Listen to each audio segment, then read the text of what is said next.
know me as an executive coach, an organizational development consultant. Wear another hat, which is I teach in 2 universities. And one of the universities, I'm in the advisory board of leadership transformation for executive education. So this is in University of California, Riverside.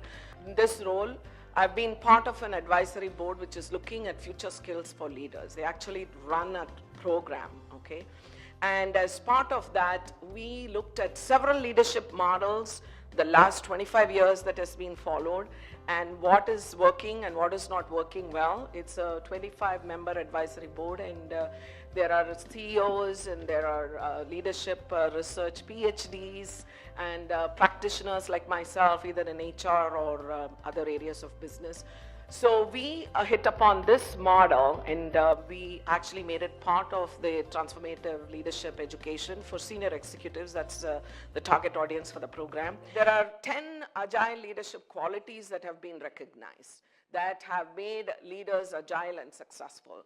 So the number 1 is a learner, and then an observer, being a connector, a very good enabler. We talked about enabling our teams.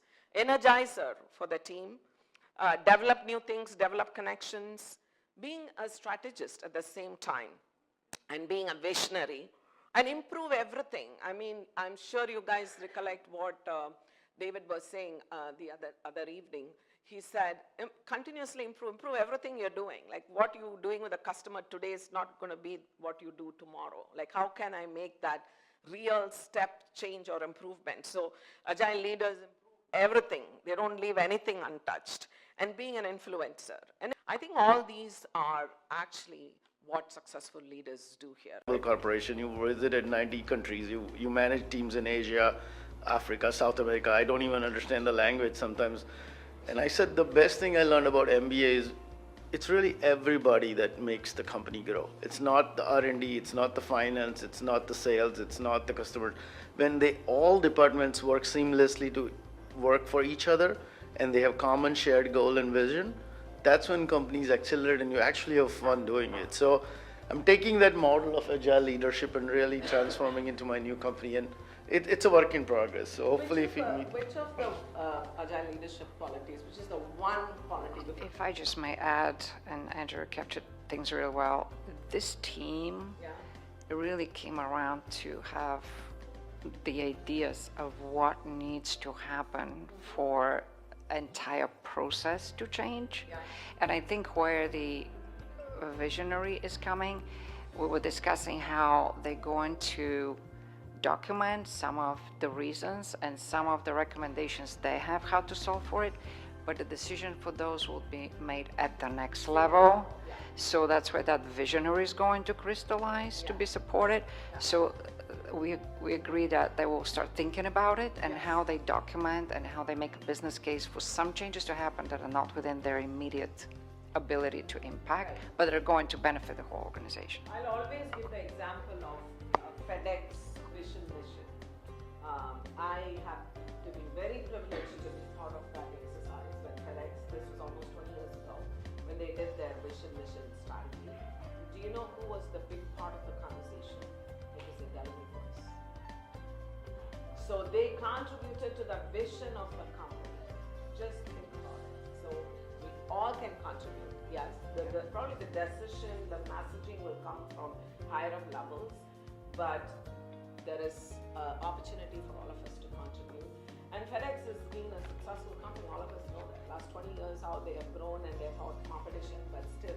So that vision created by the bottom line people still stands, and they've not changed it. So that's something extremely privileged to be part of, and I appreciate that. Strategy doesn't come from the top. Or tickets, or did they blast it on Facebook? I mean, there's different variations of that which can indicate different replies. So it's the process of evaluating that to determine how we address it. So that was kind of how we pulled it together.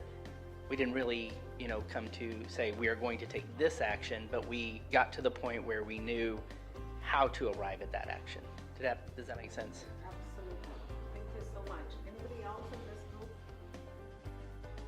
We're going to get some learnings.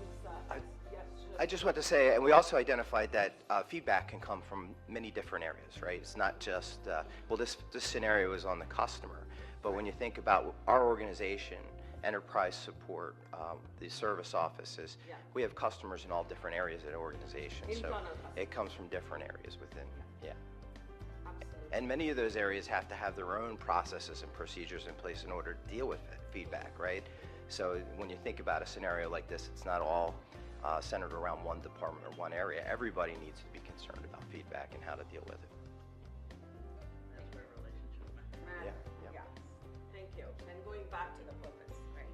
So I'm going to, while Tatiana and Ashish are here, I would love to do a little bit of a table group discussion, which we can then relay it back to the our panel here, and then you can ask questions, and then we can have a break, okay?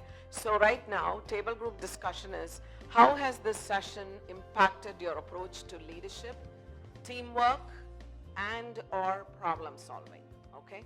So can we do a table group discussion on that, please?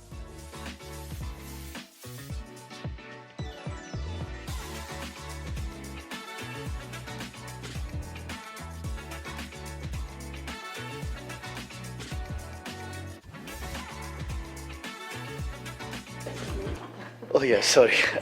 Dan. Gemba is a Japanese Kaizen term, basically. Gemba is going to the place of work. So sometimes we're sitting in our offices and the plant is 300 miles away and you're making decisions. And it may be easy to make a decision saying, oh, let's do this, without really knowing how difficult it is to be in the field. So go to the place of work, maybe put yourself as an assembler for a day. See what challenges, like what tools they're not. Like sometimes when I was in one of our operating companies, we had a guy who was like, if I had just a self-drilling Phillips screwdriver, like the motorized, it would save me so much time because I have to do this all manually and I can't buy tools. And the first thing I did was order all the tool sets for the whole team, because I went there, I saw the real problem, because on one hand you're trying to save every tech time, right? You want to save as much time on getting product material assembly done, but you're not giving people the tools. So going to Gemba means always be in that person's shoes, like do the things that they do to really realize the problem so you can contribute to the solution. And one of the things, and this is also a lesson learned, because in a large organization, a lot of things go great, but a lot of things also don't go great. And it's okay, that's just part of life. Sometimes people will skew numbers. When you're just looking at numbers, it's super hard to analyze the problem. So sometimes you have to look at like customer service tickets, randomly check a few tickets to see how they're being resolved. Because, our customer service always would say, in 98% met, satisfaction met. And that satisfaction was typically, I'll give you a really amazing example. I used to lead the global sales for my operating company. I had about 150 direct reports in all over the world. And one of our Australian distributors sent an email, because our company was located in 5 manufacturing facilities. We had one in Amsterdam, one in Germany, Kempten, Bavaria region, one in Sterling, one in Colorado, and one in Austria. And so this guy, and each opco made different products, right? So, and then the company decided to centralize everything. So now the guy who's never learned about water quality is supposed to take customer service calls on water quality. So think about this. He has no idea what he's doing. And an email came from Australia, went to customer service. Her job was to respond within 2 hours, right? That's how she immediately responded, great, somebody will get back to you. So response is done. She's checked her box. Then it went to some Australian second dealer who's the water quality dealer. And the guy sends it to Kemp. A week later, it came to my desk because I was checking. I said, oh my God, everybody is green on their check marks and the client still doesn't have his code or the problem solved. So this is real, okay, it happens. And so I hope that you bridge that gap a little bit. Deep dive into some of the problems, look at few tickets, just like a random, just to understand, is the process really working and doing the job? Because ultimately all of us have one common goal, right? Is to serve our end user or client. And if everybody has a green check mark on their matrix, and if the client's problem is not solved, then there is a problem. So anyway, I'm sorry. So that's where I think we have to engage the learner, the observer, and the connector. Just getting used to our Agile leadership vocabulary here. Thank you, Ashish. That was a great example. So, Dennis, sorry to put you on the spot. sure. What were the observations you had? Yeah, so just Use the mic, please. Thank you. just to review, our scenario was about a marketing campaign that received negative feedback from customers. And we had to assess the feedback, make adjustments, and roll out improvements to respond, right? So our team kind of like, we took this in different directions, but we were really fortunate because we had Missy on us, so it really kind of set us down different paths. And you know, Jason at the end of it really did a great job pulling the whole summary together of where we were with things. So